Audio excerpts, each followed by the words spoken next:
दोस्तों, कैसे हो आप लोग।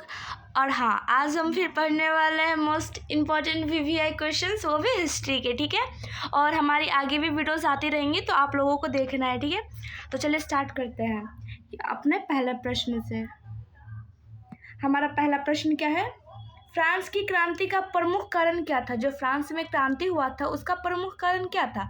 तो हमारा पहला ऑप्शन हो जाएगा प्रजातंत्र का शासन, और दूसरा ऑप्शन हो जाएगा निरंकुश का शासन, तीसरा ऑप्शन हो जाएगा गिरफ्तारी पत्र, और चौथा ऑप्शन हो जाएगा मनसबदारी प्रथा। ठीक है, तो हमारा राइट आंसर क्या हो जाएगा इसमें, निरंकुश शासन। यही हुआ था जिसके कारण फ्रांस की क्रांति का था। ठीक है, और हमारा दूसरा क्वेश्चन क्या है, फ्रांस में किस शासक वंश की स्थापना वियना कांग्रेस के द्वारा कराई गई थी। ठीक है, फ्रांस में मतलब किस शासन वंश का स्थापना वियना कांग्रेस में कराई गई थी। तो हमारा ऑप्शन क्या है, हैप्सबर्ग, और दूसरा है आलिया वंश, और तीसरा है बुर्बो वंश, और चौथा है जारशाही। तो हमारा राइट आंसर क्या होगा, आप लोग बताओ कमेंट में, हमारा राइट आंसर क्या हो जाएगा, बुर्बो वंश। ठीक है, इसी की स्थापना हुई थी फ्रांस में। अब हमारा तीसरा क्वेश्चन क्या है, तीसरा क्वेश्चन है हमारा, नेपोलियन संहिता किस वर्ष लागू की गई थी। ये मोस्ट वीवीआई क्वेश्चन है। ठीक है, जो नेपोलियन संहिता वो किस वर्ष लागू की गई थी। ठीक है, तो पहला ऑप्शन है 1789 में, और दूसरा ऑप्शन है 1791 में, तीसरा ऑप्शन है 1801 में, और चौथा ऑप्शन है 1804 में। तो हमारा राइट आंसर क्या हो जाएगा, 1804। ठीक है, यही है हमारा राइट आंसर। आप लोग इसको पूरा याद कर लेना। ठीक है, ये मोस्ट वीवीआई क्वेश्चन है, आपको याद होनी ही चाहिए। और हमारा आज का चौथा नंबर क्वेश्चन क्या है, इटली एवं जर्मनी वर्तमान में किस महादेश के अंतर्गत आते हैं। इटली और जर्मनी वर्तमान के किस महादेश के अंतर्गत आते हैं। ठीक है, तो हमारा पहला ऑप्शन क्या है, उत्तरी अमेरिका, दूसरा ऑप्शन है दक्षिणी अमेरिका, और तीसरा है यूरोप, और चौथा है पश्चिमी एशिया।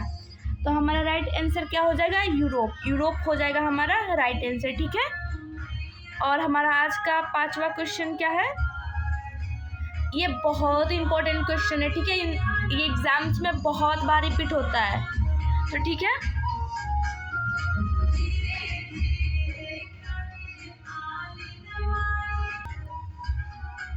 फिर गाइस, बैकग्राउंड में आपको गाना सुनाई दे रहा होगा क्योंकि सरस्वती पूजा है, इसलिए गाना बज रहा है, तो आपको उसको ज़्यादा हाईलाइट करने की ज़रूरत नहीं है, एग्जाम से उस पर फोकस करना है। ठीक है, तो हमारा पांचवा नंबर प्रश्न ये बोलता है कि वियना कांग्रेस कब हुआ था, मतलब वियना कांग्रेस कब हुआ था, आपको एग्जैक्ट डेटा बताना है उसका। ठीक है, तो पहला ऑप्शन है 1815, दूसरा ऑप्शन है 1818, तीसरा ऑप्शन है 1820, और चौथा है 1848। तो हमारा राइट आंसर हो जाएगा 1815। ठीक है, ये वियना कांग्रेस हुआ था 1815 में। और हमारा आज का छठा नंबर क्वेश्चन क्या है, 1830 की क्रांति के बाद फ्रांस में किस प्रकार का शासन स्थापित हुआ था। इसका मतलब हुआ कि 1830 के बाद जो फ्रांस में क्रांति हुआ था उसके बाद कौन सा शासन स्थापित किया गया था। ठीक है, और हमारा पहला ऑप्शन क्या है, संघीय शासन, दूसरा ऑप्शन है संवैधानिक राजतंत्र, और तीसरा ऑप्शन है निरंकुश राजतंत्र, और चौथा है गणराज्य। और आप लोग बताइए इसका राइट आंसर क्या होगा। राइट आंसर हो जाएगा हमारा संवैधानिक राजतंत्र, ऑप्शन बी। ठीक है, और ये भी वीवीआई क्वेश्चन है। ठीक है, एग्जाम्स में ये 2 बार रिपीट कर चुका है, इसलिए आप लोग इसे याद कर लेना। और हमारा सातवां क्वेश्चन क्या है, ध्यान से देखिए, सातवां क्वेश्चन है, यंग यूरोप का स्थापक कौन है। जो यंग यूरोप का स्थापना किया है उसका स्थापक कौन था, मतलब कौन था। ठीक है, तो हमारा ऑप्शन क्या होगा, मेजनी, दूसरा ऑप्शन होगा गौरीबाल्डी, और तीसरा ऑप्शन होगा विक्टर इमेनुएल, और चौथा ऑप्शन होगा मुसोलिनी। ठीक है, तो हमारा राइट आंसर क्या हो जाएगा, मेजनी। ठीक है, और हाँ, मेजनी के बारे में आपको पूरा डिटेल से पढ़ना होगा क्योंकि मेजनी के बारे में बहुत सारे क्वेश्चंस आते हैं। ठीक है, तो आप मेजनी के बारे में अच्छे से पढ़ के जाइएगा। और हमारा 8वां नंबर प्रश्न है, कार्बोनारी की स्थापना किस वर्ष हुई थी? इसकी कार्बोनारी की स्थापना किस वर्ष हुई थी? ठीक है, हम 2 बार क्वेश्चन रिपीट कर रहे हैं ताकि आपको अच्छे से समझ में आए। और हमारा पहला ऑप्शन है 1810 में, दूसरा ऑप्शन है 1815 में, तीसरा ऑप्शन है 1830 में और चौथा ऑप्शन है 1848 में। तो हमारा राइट आंसर क्या हो जाएगा? 1810, ऑप्शन ए हो जाएगा। ठीक है, हमारा राइट आंसर। और हम देखते हैं 9वां नंबर प्रश्न हमारा क्या है।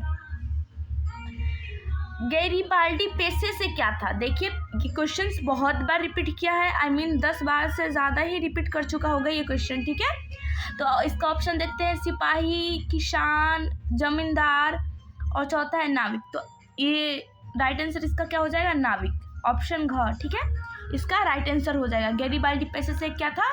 नाविक था। गैरीबाल्डी पेशे से एक नाविक था। और आज का हमारा 10वां प्रश्न है, काउंट काबूर को विक्टर इमैनुअल ने किस पद पर नियुक्त किया था? ठीक है, किस पद पर नियुक्त किया? तो हमारा ऑप्शन क्या होगा? पहला ऑप्शन सेनापति, दूसरा ऑप्शन फ्रांस में राजदूत और तीसरा ऑप्शन है प्रधानमंत्री और चौथा ऑप्शन है गृह मंत्री। तो हमारा राइट आंसर क्या हो जाएगा? प्रधानमंत्री। ठीक है, उसको प्रधानमंत्री के पद पे नियुक्त किया गया था। ठीक है, ये हो जाएगा हमारा राइट आंसर। ये बहुत ज़्यादा इंपॉर्टेंट क्वेश्चन है, इसको अभी आप लोग पढ़ के जाना। और आज का हमारा 11 नंबर प्रश्न क्या बोलता है, इटली में एकीकरण में निम्न में से किसका संबंध नहीं है? इटली का जो एकीकरण हुआ था उसमें से किसका संबंध नहीं है, मतलब आपको उस व्यक्ति का नाम बताना है जिसका संबंध नहीं है। तो हमारा पहला ऑप्शन है बिस्मार्क, दूसरा ऑप्शन है मैजनी, तीसरा ऑप्शन है काबूल और चौथा ऑप्शन है गैरीबाल्डी। तो हमारा राइट ऑप्शन क्या हो जाएगा? बिस्मार्क। ठीक है, राइट ऑप्शन क्या हो जाएगा? बिस्मार्क। ठीक है, इटली के एकीकरण में इस इंसान का कोई योगदान नहीं था जिसका नाम है बिस्मार्क। और आज का हमारा 12 नंबर क्वेश्चन क्या बोलता है,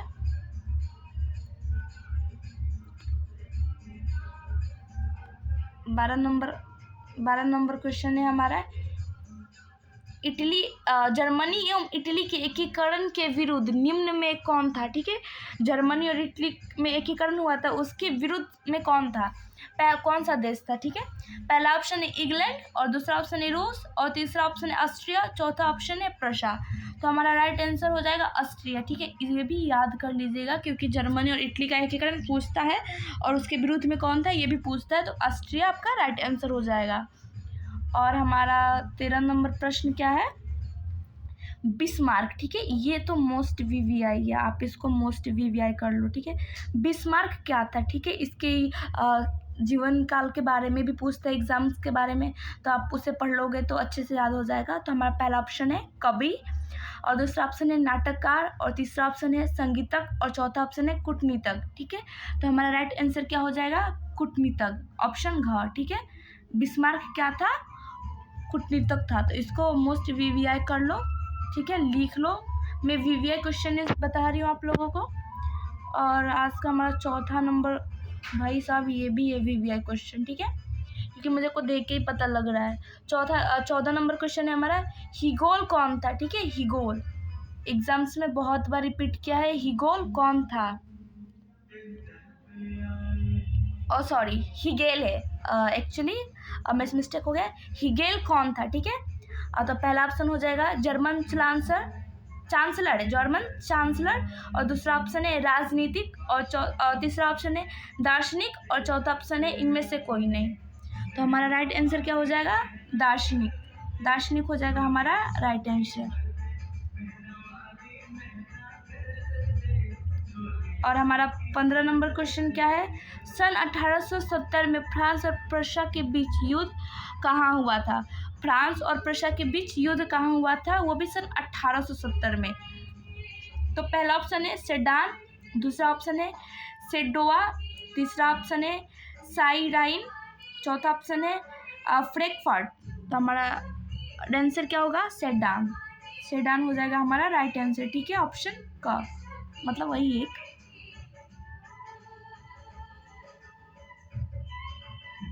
16 नंबर क्वेश्चन क्या है हमारा, जर्मन राइन राज्य का निर्माण किसने किया था? ये भी वीवीआई क्वेश्चन है, जो मैं टिक करूँ आप लोग उसे आपको याद होना चाहिए वो किसी भी हालत में, क्योंकि एग्जाम्स में वो रिपीटेड क्वेश्चंस रहता है। जर्मन राइन राज्य का निर्माण किसने किया था? पहला ऑप्शन है लुई 18वां ने, और दूसरा ऑप्शन है नेपोलियन बोनापार्ट, तीसरा ऑप्शन है नेपोलियन थर्ड ने, चौथा ऑप्शन है बिस्मार्क। तो हमारा राइट आंसर क्या हो जाएगा? Napoleon Bonaparte. क्या हो जाएगा? नेपोलियन बोनापार्ट, ऑप्शन 2 ख। हमारा 17 नंबर क्वेश्चन क्या है? 17 नंबर क्वेश्चन में क्या है?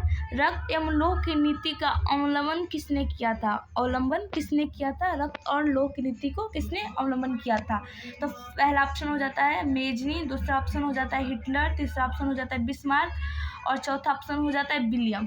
तो राइट आंसर हमारा क्या हो जाएगा? बिस्मार्क। बिस्मार्क क्या है हमारा राइट आंसर है, ठीक है। और 18 नंबर क्वेश्चन क्या है हमारा?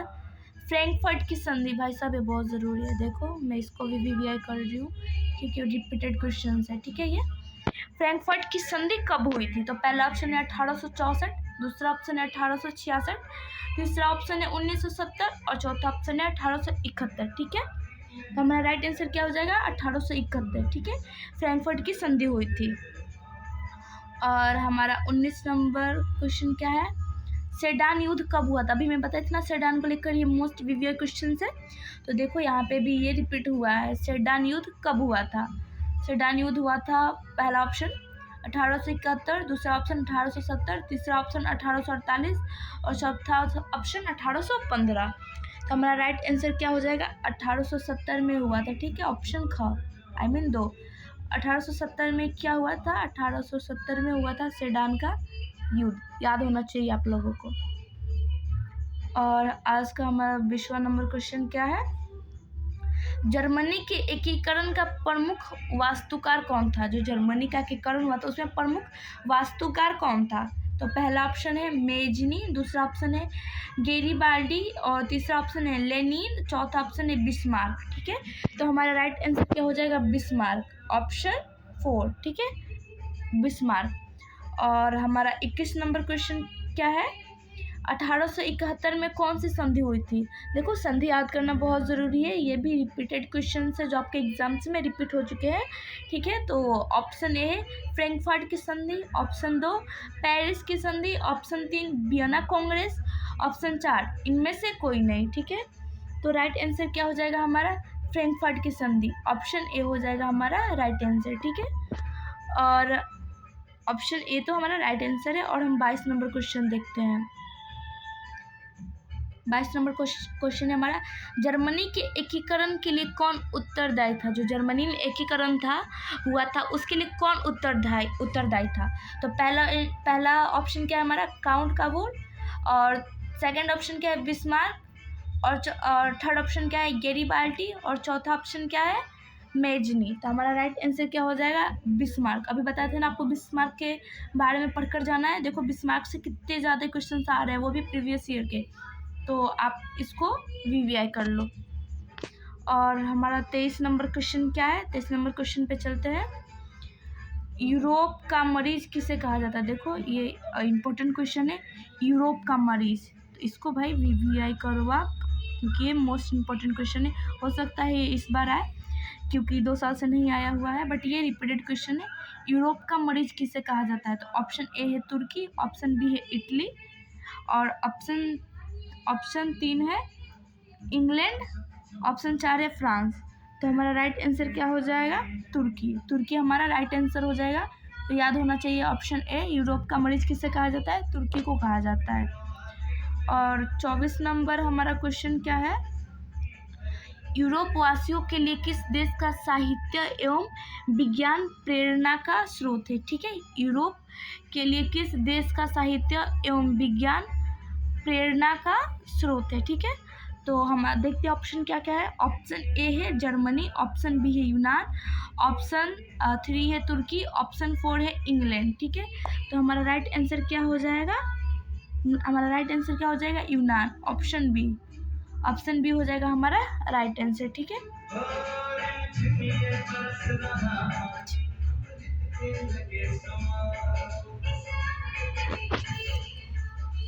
दिल फिर साउंड। और गाइस मेरे को क्लास यहाँ पे एंड करना पड़ रहा है बिकॉज बैकग्राउंड में बहुत ज़्यादा साउंड आ रहा है, तो आप लोग को भी डिस्टर्ब हो रहा होगा। बट कोई ना, हम कल से फिर इम्पोर्टेंट क्वेश्चन करेंगे और मेरे पास बहुत ज़्यादा 1600 से ज़्यादा क्वेश्चन है जो कि आपके एग्जाम्स के लिए मोस्ट वीवीआई क्वेश्चन है, ठीक है। तो आप मेरी वीडियोस को लाइक करो, शेयर करो एंड कमेंट करो। जो भी इस बार एग्जाम्स देने वाला है उस तक वीडियो को शेयर करो, और हाँ सब्सक्राइब तो ज़रूर करो ताकि जो भी इम्पोर्टेंट ऑब्जेक्टिव्स हो या फिर सब्जेक्टिव हो आप लोग देख सको, एग्जाम्स में अच्छे से क्लियरफाई करो और बेस्ट मार्क्स लाओ। Okay bye.